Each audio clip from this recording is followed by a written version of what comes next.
Hello everybody, what's up? This is Radhika and welcome to BLED.in. So guys, this is a third lecture. हम देख रहे हैं यहाँ पर BLED सेकेंड ईयर के लिए दो सब्जेक्ट्स हम कंबाइन यहाँ पर करके चल रहे हैं, which is cognition and learning for DU and BU and also development and understanding of the learner for LU and MJ PRU. तो ये किसी भी कॉलेज के लिए गाइज ये रिकमेंडेड है. अगर आपके 4 साल के करिकुलम में अगर ये टॉपिक लर्निंग कहीं भी आप पढ़ते हैं तो ये वीडियो आपके लिए रिकमेंडेड है. ठीक है, तो आज का जो टॉपिक रहेगा वो रहेगा फैक्टर्स. अफेक्टिंग लर्निंग ऐसे कौन से कारक हैं जो हमारी अधिगम की प्रोसेस को अफेक्ट करते हैं, जिस पर वो प्रभाव डालते हैं. तो देखते हैं इस चीज़ को और देखेंगे कौन कौन से फैक्टर्स हैं जो अफेक्ट करते हैं लर्निंग को. प्लीज़ आप अपने नोट्स प्रॉपरली बनाते जाइए रहिए और दोनों ही मीडियम्स के लिए बेनिफिट होगा अगर आप इसको अच्छे से सुनते हैं. तो बढ़ते हमारी नेक्स्ट स्लाइड पे देखते हैं क्या है. तो यहाँ पर हम दो तरह से फैक्टर्स की बात करते हैं. एक तो वो जो कि हमारे पर्सनल लेवल पर होते हैं, इंडिविजुअल लेवल पर कुछ फैक्टर्स होते हैं जो लर्नर पर प्रभाव डालते हैं, सीधे लर्नर से रिलेटेड होते हैं. और एक होते हैं एनवायरनमेंट फैक्टर्स जो हमारे आसपास चल रहे होते हैं. तो इन दोनों को हम देखेंगे. बढ़ते हैं फैक्टर्स एसोसिएटेड विद लर्नर. तो जो उस प्रोसेस में है, जो लर्निंग की प्रोसेस में है, कौन है लर्निंग की प्रोसेस में? लर्नर है, जो चीज़ें सीखने की कोशिश कर रहा है. ठीक है, अगर कोई लर्नर है ही नहीं तो लर्निंग की प्रोसेस होगी ही नहीं, कोई करने वाला है ही नहीं. तो बेसिक कौन है? The basic focal point is learner. Without learner there can not be learning. Obviously जब कोई लर्न करने वाला है ही नहीं तो लर्निंग की प्रोसेस कैसे होगी? तो यहाँ पर कुछ ऐसे फैक्टर्स हैं जो एसोसिएट करते हैं लर्नर के साथ. जैसे कि पहला हम देखते हैं, आपको समझ में आएगा भी. जैसे अगर हम मोटिवेशन की बात करें तो एज अ लर्नर अगर आप इस फैक्टर को देखते हैं तो मोटिवेशन कितना ज़रूरी है आपके लिए. अगर आप में किसी चीज़ को सीखने की कोई इच्छा ही नहीं है, आप कुछ नई स्किल्स सीखना ही नहीं चाहते, कोई आपके अंदर मोटिवेशन ही नहीं है, तो आप कैसे किसी चीज़ को सीख पाएंगे? If the learner has no motivation to learn, any amount of force will be futile. तो यहाँ पर क्या है कि अगर आपके अंदर कोई फोर्स नहीं आ रहा है या फिर आप किसी भी चीज़ को सीखने के लिए बिल्कुल इंटरेस्टेड ही नहीं है, अपने आसपास का जो एक एनवायरनमेंट है आपने उसको बिल्कुल डल बना रखा है, तो आप कितनी भी जोर लगा लें, आप वो जितनी भी आपकी मेहनत है सब बेकार चली जाएगी. क्योंकि आप सिर्फ सीखने के लिए ही सीखना चाहते हैं बट आपके पास कोई मोटिवेशन नहीं है. More the motivation better will be the learning. आपको पता है कि हमारे अंदर एक पॉजिटिविटी आती है. ठीक है, एक मोटिवेशन हमारे अंदर होता है तो हम चीज़ों को जल्दी ग्रास्प कर पाते हैं, हमारे इंटरेस्ट के हिसाब से हम उसको जल्दी सीख पाते हैं. In addition to motivation, the learner should have a definite goal. बिल्कुल कुछ गोल होना चाहिए हमारे पास कि अगर हमें कोई ज़बरदस्ती कोई चीज़ सिखाने की कोशिश करता है तो हम क्या करते हैं, कुछ दिन के लिए उसको सीख लेते हैं, देन उसके बाद क्योंकि उसमें हमारा कोई इंटरेस्ट नहीं था हम उसको भूल जाएंगे. तो एक सेल्फ जो एक अंदर से फोर्स आता है जो जिसको हम मोटिवेशन करते हैं वो होना बहुत ज़रूरी है. अगर ये कम है तो बिल्कुल अफेक्ट करेगा ये हमारी लर्निंग प्रोसेस को. अगर दो लोग हैं, अगर हम उनमें कंपैरिजन करते हैं तो एक में मोटिवेशनल लेवल बहुत हाई है तो वो चीज़ों को जल्दी समझेगा, जल्दी सीखेगा, रादर देन जिसमें बिल्कुल भी मोटिवेशन नहीं है वो चीज़ों को भूल जाएगा और इसकी लर्निंग प्रोसेस बिल्कुल पुअर लेवल पर रह जाएगी. नेक्स्ट हम देखते हैं रीडीनेस एंड विल पावर. तो लर्निंग के प्रोसेस में एक दूसरा फैक्टर है जो इंपॉर्टेंट होता है, वो तो होता है रीडीनेस एंड विल पावर. रीडीनेस का मतलब यहाँ पर क्या होता है कि हम एज लर्नर कितना इंटरेस्टेड हैं किसी भी चीज़ को लर्न करने के लिए. कुछ लोग ऐसे होते हैं जो खुद से उनको इंटरेस्ट आता है चीज़ों में, कोई भी अगर चीज़ हो रही है दे वांट टू नो, वो इतना ईगर होते हैं वो चीज़ों को सीखने के लिए, चीज़ों को जानने के लिए. और दूसरी तरफ कुछ लोग ऐसे होते हैं जिनको इंटरेस्ट ही नहीं आता. ठीक है, उनके सामने आप कुछ भी बोलो उनको इंटरेस्ट ही नहीं आता किसी भी टॉपिक में, किसी भी बात में, किसी भी चीज़ को सीखने के लिए. तो क्या होगा वहाँ पर? लर्निंग की जो प्रोसेस है बिल्कुल ज़ीरो लेवल पर आ जाएगी. तो यहाँ पर जो एक रीडीनेस है, रीडीनेस और विल पावर का यहाँ पर क्या मतलब है कि उसके साथ साथ रीडीनेस के साथ साथ आपको विल पावर की भी ज़रूरत है. क्यों? क्योंकि ये एक प्रोसेस है और किसी भी प्रोसेस में जब आप आगे बढ़ते हैं तो हर्डल्स और प्रॉब्लम्स आती ही हैं. ठीक है, रुकावट आती ही है. जब भी आप आगे बढ़ेंगे हमेशा कोई ना कोई आपको रोकने के लिए ज़रूर आएगा. तो कैसे आप उन प्रॉब्लम्स से आपको बाहर निकलना है वो भी एक बहुत बड़ा फैक्टर होता है लर्निंग प्रोसेस में. अगर आप कुछ अच्छा सीखना चाहते हैं, कुछ अच्छा करना चाहते हैं तो आपको पता है कि लोग बाग हमको पीछे खींचने की कोशिश करते हैं, तो उस समय हमें अपने रीडीनेस, विल पावर, एक पॉजिटिव एटीट्यूड बनाकर रखना पड़ेगा, तभी हम आगे बढ़ पाएंगे. Moving on to the next point, ability of the learner. तो यहाँ पर अगर हम बात कर रहे हैं तो यहाँ पर level of intelligence, creativity, aptitude और कुछ अदर ऐसी एबिलिटीज़ हैं जिनको हम कंसिडर करते हैं, क्योंकि हो सकता है कि दो लोग हमेशा कभी सेम नहीं होते। हो सकता है कि कोई ज़्यादा इंटेलिजेंट हो, कुछ ज़्यादा क्रिएटिव हो सकता है किसी की स्किल्स अच्छी हो, कोई किसी फील्ड में अच्छा हो, तो उस चीज़ में अगर वो ज़्यादा इंटरेस्टेड है वो जल्दी सीख जाएगा, रादर देन अगर दूसरा इंसान उसी चीज़ में नॉर्मल है, एवरेज है, लेकिन वो सीखना चाहता है तो उसको टाइम लगेगा, लेकिन अगर उसमें डेडिकेशन है, उसमें एबिलिटी है लर्न करने की, तो वो लर्न कर लेगा। यहाँ पर जो एक इंटेलिजेंस एक फैक्टर है वो ऐसे इफेक्ट करेगा, क्योंकि अगर कोई ज़्यादा इंटेलिजेंट है या कोई ज़्यादा क्रिएटिव है तो वो किसी भी फील्ड में जल्दी चीज़ें सीखने की एबिलिटी रखता है, और अगर कोई थोड़ा कम इंटेलिजेंट है या फिर एवरेज है वो भी सीख जाएगा, लेकिन उसको थोड़ा सा टाइम लगेगा अगर वो प्रॉपर मोटिवेशन के साथ आगे बढ़ता है तो। Next is level of aspiration and achievement. तो next is level of aspiration and achievement. तो यहाँ पर एस्पिरेशन का मतलब क्या है कि हमारे अंदर कितनी क्षमता है, हमारे अंदर एक कितना खुद में हमें सेल्फ कॉन्फिडेंस है कि हम कितना आगे बढ़ सकते हैं। कभी कभार क्या होता है कि हम केपेबल होते हैं किसी भी चीज़ को करने के लिए, किसी भी फील्ड में आगे जाने के लिए, लेकिन हम कभी उस चीज़ को जान नहीं पाते, हम पहचान नहीं पाते, हमें लगता है हम शायद नहीं कर पाएंगे, तो हम हमेशा पीछे रहते हैं, हम कभी भी कोशिश नहीं करते आगे आने की। हो सकता है कि हमारे अंदर किसी दूसरे इंसान से ज़्यादा अच्छी एबिलिटी उस चीज़ में परफॉर्म करने की, लेकिन due to lack of confidence हमारे अंदर एक नेगेटिव फीलिंग होती है, फीलिंग ऑफ इन्फीरियरिटी होती है कि हम नहीं कर पाएंगे, हमेशा खुद को डिमोटिवेट करते हैं कि नहीं वी कांट डू दिस। लेकिन हो सकता है कि अगर हम कोशिश करें तो हम उस फील्ड में बहुत आगे निकल जाएं और बहुत एक अपने आप को अच्छे ही लेवल पर, एक नेक्स्ट लेवल पर पाएँ।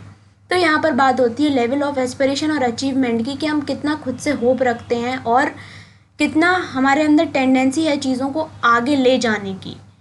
तो यही है, प्लीज़ खुद को पहचानें। अगर आपके अंदर कोई भी स्किल है प्लीज़ उसको एक चांस लें, आगे बढ़ें।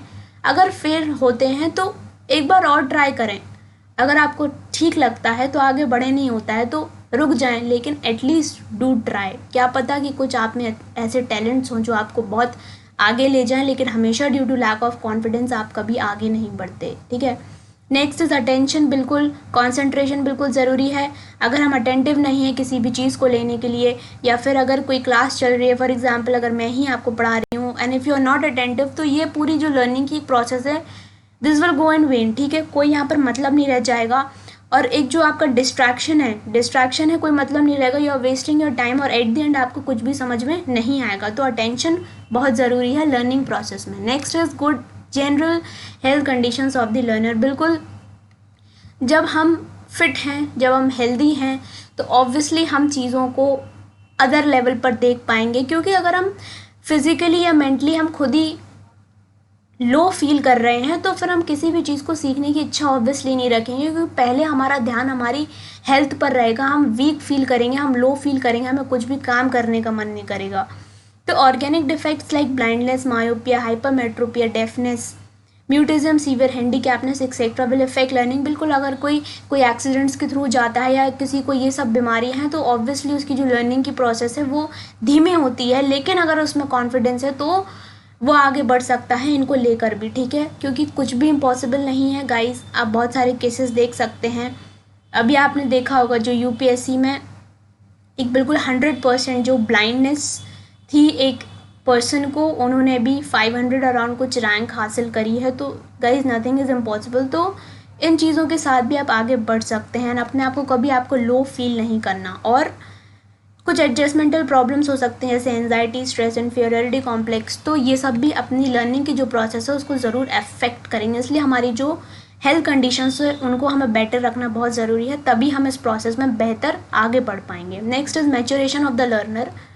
तो यहाँ पर मैच्योरेशन की क्या बात आती है कि इफ़ कोई बच्चा है, अगर वो चीज़ सीखने के लिए मैच्योर नहीं हुआ, परिपक्व नहीं है, और उसको हम वो चीज़ सिखाना चाहें तो क्या वो सीख जाएगा? नहीं सीख पाएगा। अगर आप एक 6 महीने के बच्चे को जो अभी पैदा ही हुआ है उसको आप साइकिल चलाना सिखाएंगे तो क्या वो सीख पाएगा? नहीं सीख पाएगा ऑब्वियसली, क्योंकि वो उस काम को करने के लिए अभी मैच्योर नहीं है। ठीक है, वो उस लेवल पर नहीं पहुंचा, उसकी जो मस्कुलर जो फिज़िकल एक्टिविटीज़ हैं, जो एक उसका मोटर डेवलपमेंट है, वो उस लेवल पर अभी नहीं आया कि वो साइकिल चला पाए। ठीक है, तो अभी उसमें वो मैच्योरिटी नहीं आई लर्न करने के लिए। तो ये ज़रूरी है कि किस एक्टिविटी को हम किस स्टेज पर सीख रहे हैं, तो वो ज़रूरी होता है। कुछ बच्चे होते हैं एक्स्ट्रॉर्डनरी जो पहले से सीख लेते हैं चीज़ें, बट इतना भी नहीं कि आप 6 साल के बच्चे को साइकिल चलाना सिखा दें, जहाँ पर वो सिर्फ अभी क्रॉल करने की प्रोसेस पर है। तो this is the very next factor. Next है factor related to the learning process. यहाँ पर सीधे मतलब ये है कि जो इन्वायरमेंट है, हमारा आसपास की चीज़ें हैं, या फिर किस तरह से हम चीज़ों को लर्न कर रहे हैं, किस तरह से हम उसके थ्रू जा रहे हैं, वो भी डिपेंड करता है। द मेथड्स ऑफ लर्निंग, तो यहाँ पर कुछ ऐसे फैक्टर्स होते हैं या फिर कुछ ऐसे मेथड्स होते हैं हम कह सकते हैं, जिसको हम इकोनॉमिक मेथड्स ऑफ लर्निंग कह सकते हैं। एक होते हैं बहुत लेंथी प्रोसेस के थ्रू अगर हम जा रहे हैं, तो होता है कि वही 1 घंटे की चीज़ हम 4 घंटे में पढ़ पा रहे हैं, ठीक है। तो इसको हम कहते हैं इकोनॉमिक मेथड्स ऑफ लर्निंग। तो ये भी लर्निंग प्रोसेस में बहुत इफेक्ट डालते हैं। अब हम पढ़ते हैं क्या ऐसे कौन कौन से मेथड्स हैं जो कि हम यूज़ कर सकते हैं अपनी लाइफ में, जैसे पार्ट वर्सेस होल मेथड।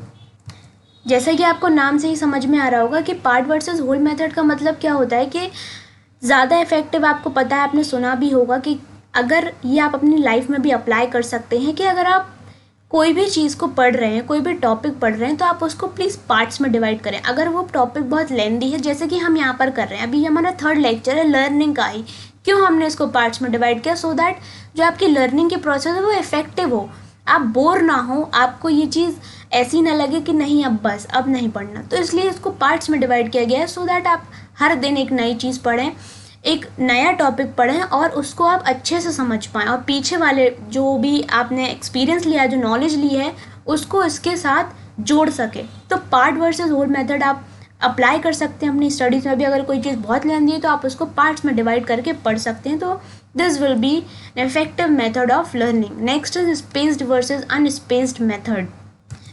तो यहाँ पर क्या मतलब है कि अगर हम कंटिन्यूसली लर्न करते हैं तो हम बोर्डम से फिल हो जाते हैं, ठीक है। मतलब हम बोरियत हमको लगने लगती है, हमें एक समय के बाद चीज़ें समझ में नहीं आती, भलाई वो कितनी ही आसान क्यों ना। आपके साथ भी ऐसा होता होगा कि कभी कभी क्या होता है, लाइनें बहुत आसान होती हैं लेकिन हम बहुत देर से उसकी तरफ पढ़ रहे होते हैं, लेकिन हमको समझ में नहीं आता होता, क्योंकि हम कहीं ना कहीं बोर हो गए होते हैं या फिर हम उस लर्निंग की प्रोसेस में नहीं होते। तो इस वजह से आपको छोटे छोटे ब्रेक्स लेने होते हैं, एक इंटरवल लेना होता है, जिसके बाद आप एक छोटे स्मॉल इंटरवल के बाद आप खुद को रिफ़्रेश फील करवाते हैं। उसके बाद आप जो नेक्स्ट सिटिंग लेते हैं अपनी, वो इफ़ेक्टिव होती है। तो ये एक मेथड है। Next is recitation versus repetition.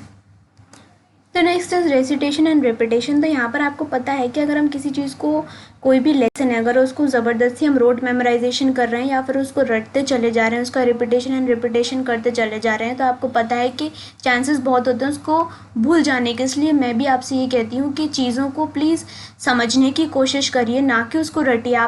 हम ये सोचते हैं कि एज इट इज़ ये जो लाइन्स लिखी हम इनको सीधे लर्न कर लें और एग्ज़ाम में लिखा है, तो हम क्या करेंगे, भूल जाएंगे, क्योंकि 3 घंटे का टाइम होता है हमारे पास। इतना हमारे पास टाइम नहीं होता कि हम बैठ के सोचें कि हम कौन सी लाइन लर्न करके आए थे और कौन सी नहीं। तो प्लीज़ इस चीज़ को बिल्कुल इग्नोर करें, चीज़ों को समझें। जैसे स्पेस वर्सेस अनस्पेस मेथड आपने समझ लिया ना, अब आप इसको अपने हिसाब से रिक्रिएट कर सकते हैं, ठीक है। तो इसी तरह से आप प्लीज़ चीज़ों को करिए। और यहाँ पर जो रेसिटेशन की प्रोसेस है, जब आप उस चीज़ को वापस मेमोराइज़ करने की कोशिश करेंगे जो आपने लर्न किया है, तो उससे क्या होगा कि आप अपने वीक पॉइंट्स को चेक कर पाएंगे कि आप कितना भूल पा रहे हैं, और उस पर फिर काम करेंगे कि किस तरह से, अगर आप चीज़ों को भूल रहे हैं तो उसको आपको किस तरह से लर्न करना है।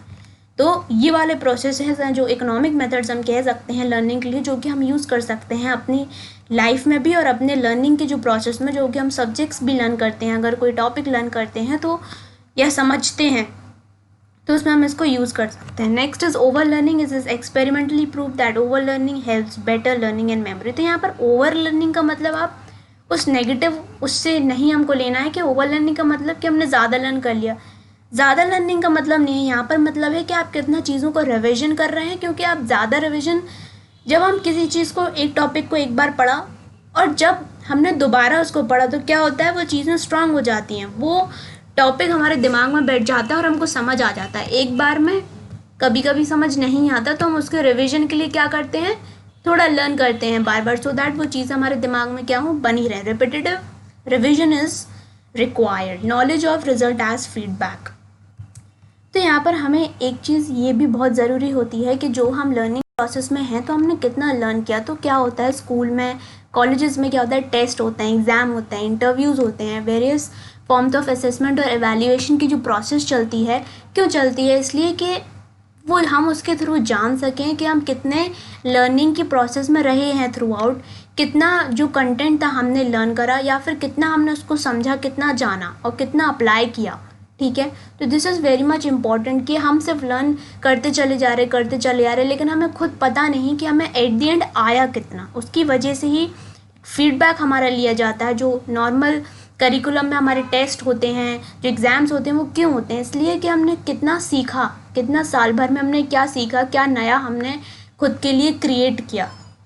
Next is good physical atmosphere. बिल्कुल, अगर हम लर्निंग की प्रोसेस में हैं, अगर हम कोई भी चीज़ लर्न कर रहे हैं, तो उस पर क्या एक फैक्टर अफेक्ट करेगा? आसपास का हमारा एनवायरनमेंट। अगर बहुत शोर भरे एनवायरनमेंट में हम, एनवायरनमेंट बिल्कुल नेगेटिव लोगों से भरा हुआ है या नेगेटिव वाइब्स आपको मिल रही हैं, तो आप ऑब्वियसली अगर आप इंटरेस्टेड भी हैं लर्न करने के लिए तो भी आप नहीं कर पाएंगे, क्योंकि जो आसपास का एनवायरनमेंट है वो आपको पॉजिटिव डायरेक्शन में पुश नहीं कर रहा। ठीक है, वो कहीं ना कहीं आपके बीच में हर्डल्स बनकर खड़ा है और आपकी जो लर्निंग की प्रोसेस है उसमें प्रॉब्लम क्रिएट कर रहा है। तो इसलिए हमें हर तरह से कंफर्टेबल होना ज़रूरी है। अगर लाइट्स कम है, हमारा वेंटिलेशन कम, क्लीन प्लेस नहीं है, हम नॉर्मल मतलब टेम्परेचर नहीं है, ज़्यादा गर्मी है, ज़्यादा सर्दी है, उसकी वजह से हमें ये एनवायरनमेंट्स की जो टेम्परेचर है वो हम फील कर पा रहे हैं, तो हमारा दिमाग वहीं लगा रहेगा, ना कि हम उस चीज़ को इफेक्टिवली लर्न कर पाएंगे जिसके लिए हम बैठे थे।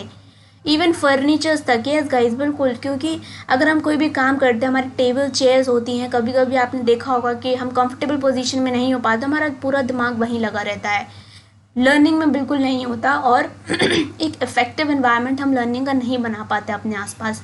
तो ये थे कुछ फैक्टर्स जो कि अफेक्ट करते हैं लर्निंग के प्रोसेस को। आई होप आपको समझ में आए होंगे। सिर्फ समझ के ही आप अपने एग्ज़ाम में अच्छा आंसर क्रिएट कर सकते हैं। ज़रूरी नहीं है कि आप एज इट इज़ जो बुकिश लैंग्वेज होती है या फिर कोई भी लैंग्वेज होती है आप उसको रटें। तो प्लीज़ इसको नोट ज़रूर बनाएं, इनको देखें, अपने हिसाब से पढ़ें एंड ये टॉपिक्स तैयार करते चलें। नेक्स्ट हम बात करते हैं बीएलएड बुक्स को लेकर। तो बिल्कुल आप इंग्लिश, हिंदी ऑप्शनल्स की जो किताबें हैं, ई बुक किंडल पर अवेलेबल हैं, आप वहाँ से ले सकते हैं बीएलएड के लिए एंड अपनी तैयारी एक नेक्स्ट लेवल पर लेकर जा सकते हैं। यहाँ से लेक्चर्स लें एंड बुक से पढ़ें तो आपकी बेहतरीन तैयारी हो जाएगी for examination. You need not to worry much. हमको ईमेल कर सकते हैं आप blednotes@gmail.com पर, अगर आपकी कोई भी क्वेरीज़ हैं, या कमेंट कर सकते हैं या फिर व्हाट्सएप कर सकते हैं 7055248478 पर। एट द एंड अगर आपको ये पसंद आए तो प्लीज़ लाइक कर अपने फ्रेंड्स के साथ शेयर करें जिनको ये टॉपिक्स चाहिए, जो परेशान हैं फॉर इंग्लिश। और अगर आप नए हैं तो प्लीज़ ज़रूर बेल बटन दबाएं और सब्सक्राइब करें, जिससे कि आपको सारे नोटिफिकेशंस जितने भी लेक्चर्स अपलोड होते हैं मिल जाएं। And for more information you can visit bled.in। मिलते हैं हमारे नेक्स्ट लेक्चर में। Till then guys, take care, all the best and bye bye.